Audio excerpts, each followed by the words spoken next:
tietty. En ole ihan varma nyt pääseekö täältä Siervenmajalta. Katsotaan nyt. Tää on muuttunut. Meidän pitäisi pian päästä tonne, tonne toiselle puolelle. Katsotaan nyt päästäisikö me tuolta oikealta. Veekarikylä on vasen oikein. Mä menen tästä. Niin.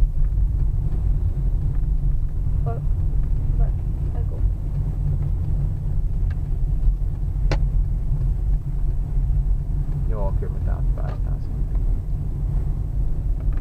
Meet on tän tien päähän ja vasemmalle.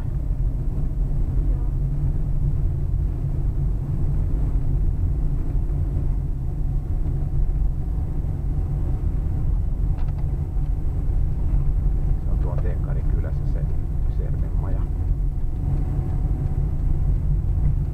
Ja nyt kun näet tossa niin pyöräilyt pitää väistää, kun tossa on noin merkki. Ja vähän voi mennä varmaan.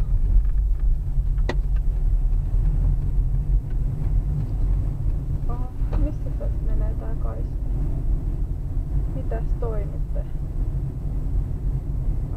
Sun pitää vaan väistää. Varo kettua!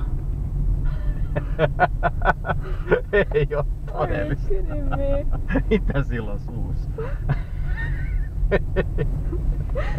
Sillä laittaa soittaa.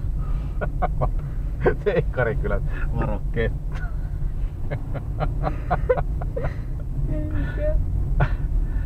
Alright. Se meni ihan rauhallisesti. Niinpä.